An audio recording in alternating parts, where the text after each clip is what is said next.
welcome to the Outdoor Poll Show. We are loving all the great feedback we're getting from so many of you, and we are already starting to get questions coming in about destinations and all sorts of random stuff. So we'll start doing an occasional Q&A show where we'll just go through some of the questions that we've gathered from the different comments on both social media and that have been emailed to us and address those questions here. So the first question is actually a unique question. I will go ahead and read this one because the way it was written, it was actually posted on social media. And as you probably well know, social media, you can get some pretty unique, we'll just put it that way, unique responses back to, man, some people just seem to get pissed off over nothing. Anyways, so the way this question was written was in a hostile tone because there was profanity within it, and I will remove that. But in a nutshell, they asked, who the heck are you and what gives you the right to talk about this stuff? Fair question if you don't know who I am. So my name is Mark Koep. I've been a full-time RVer for over 12 years. I currently live in a house up in northeastern Wyoming, the Black Hills of Wyoming. My wife and I, back in 2009, before we had kids, we sold everything we owned. We bought an RV and started traveling. At that time, I was running a digital marketing business, so that allowed us to work virtually before it was kind of a cool thing to do. And we started traveling. Original plan was to be on the road for a year and a half, and quickly, as within the first 6 months, we realized that this was something we wanted to do for a while. And so we continued traveling. We ended up starting a family on the road, and it was through those travels, actually very early on, that we discovered the big pain point of trying to find campgrounds. All of the review sites are very challenging. Basically, you're reading fake reviews, real reviews. You didn't know where those reviews are coming from. And none of the sites really had photos either. And so that was the reason for founding and building Campground Views. Originally, it was just a hobby business, but it quickly grew from there. During those 12 years, we personally visited over 5,000 campgrounds and RV parks all over the country. We traveled extensively throughout the lower 48. Never made it to Alaska with our RV, but we traveled through all the lower 48 and eventually built this business up, the Campground Views. It was 2018 that we conceived of the Campground virtual tour technology. Didn't exist. Google Street View didn't go into the campgrounds, and so we built that technology.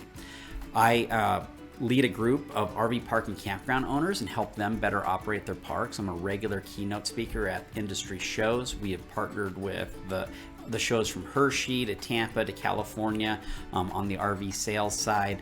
We've been around this industry multiple times. Basically, nobody knows more about the camping and outdoor industry than myself, and I don't like to brag about that, so that's why I don't pay a lot of attention to it, but the question was asked, so I figured now would be a good time to kind of set the bar on who's giving you this advice so you know that, hey, this guy actually knows what he's talking about. So again, my name is Mark Koep, the company's Campground Views, and there is nobody that knows more about camping in the outdoors than me. So with that, let's dive into some real questions now. We live in Las Vegas and would like to visit a less traveled national park. Where would you go? Very good question. So there are actually a number of places you can go where you'll get away from all of the crowds and all the people. From Las Vegas, there's actually it's not even a national park, it's a state park. If you haven't heard of it, the Valley of Fire State Park, which is northeast, it's basically between Vegas and St. George, Utah, off to the east side of the interstate. It's a state park and it's stunning. We've stayed there in the spring. Don't go there in the middle of summer. It's Vegas. It's 115, you'll melt. But in the spring, fall, and even in the winter to some degree, it can get cold there in the winter, but even in the winter, amazing state park to go stay at. The campground itself is located in a bowl surrounded by all these towering rocks. Very beautiful location that is comparable, if not better, than national parks. And you'll hear me a lot in these Q&As as we go through it.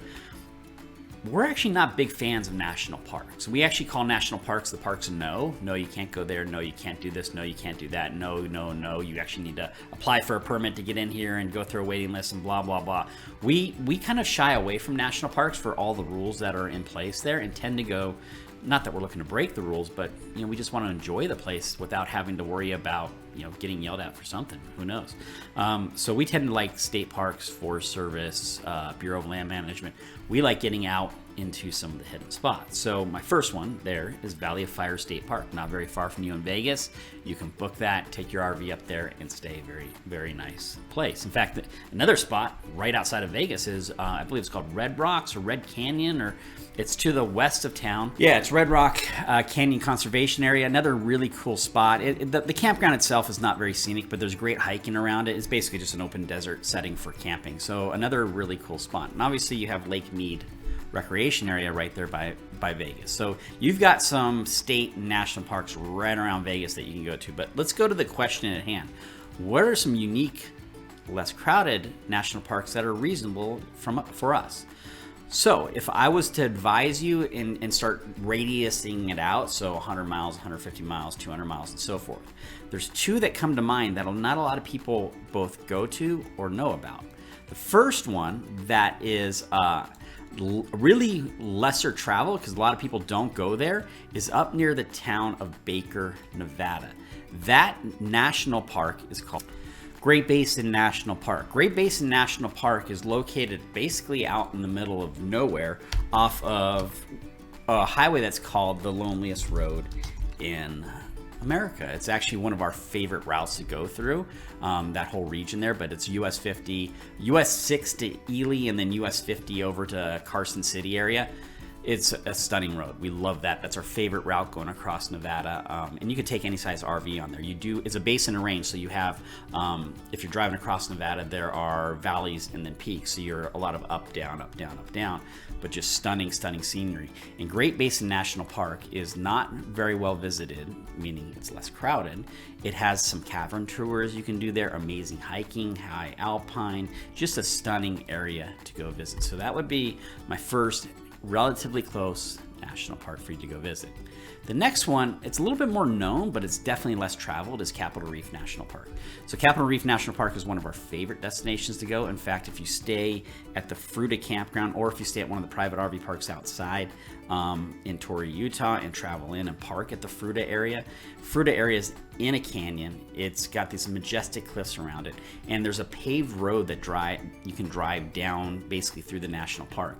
It is stunning, and if you are into cycling, it is an epic bike ride. You ride this road, it's almost like a roller coaster as you roll through it. Very, very scenic spot. So there's some tips for you, and you can see pretty much anywhere there's some amazing spots to go, and there's some ideas for you in Vegas. I hope you enjoy your trips. So let's go to the next question. What is the best RV to buy for a family of 4 with 2 dogs who will use it on weekends and 1 or 2 2-week trips? Okay. Buying an RV. This is a loaded question here because the answer is it depends. It really, I can't tell you what is the best RV for you. My advice, though, if you've never owned an RV, is get an idea of the type of RV that you think will be right for you, and then go to either Cruise America or RV Share and rent one and take it on a trip. Now you're going to pay a little bit more, right? You're going to pay a couple $1,000s for that rental, but the savings in potentially buying the wrong RV and not enjoying it or not having the right floor plan is going to be well worth that investment. So if you're thinking about, hey, what's the right RV for me? Go on RV Share, especially RV Share, because you have a wide variety of RVs that you can pick from. It's rvshare.com. You can go rent these RVs and you can discover the right one that's for you. But if we go to the basics of your choices here, you can choose a motorized or a towable or a truck camper. So what are the pros and cons of each? Motorized are great if you're doing quick trips, very easy to move around in. Problem with a motorized vehicle is the motor is part of the vehicle, so when you're doing service and maintenance, or if you have issues on the road, your RV, the place you're staying at, is now into maintenance also. Towables, you're hooking them up to a truck and towing them along. Generally speaking, you're hooking up to a truck or an SUV if it's a bumper tow, and that implies the difference. There's a bumper tow and there's a fifth wheel or gooseneck style attachment. Fifth wheels are a much more stable platform for towing. They're more enjoyable, but you also need a much larger, heavier duty truck in order to do that, unless you're going really light. But we'll talk in generalities here. You're going to need a bigger, heavier truck to run with a fifth wheel.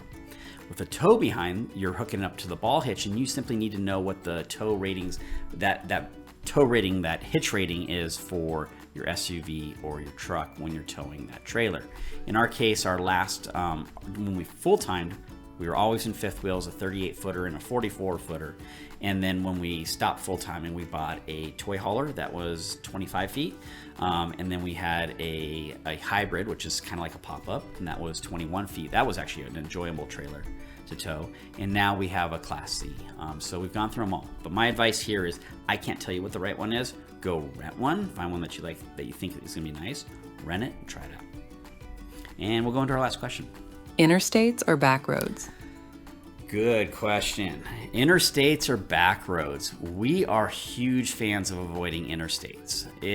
Interstates, unless they're really quiet ones, like we live up near Interstate 90 and it's usually pretty quiet, so it's not too bad to drive.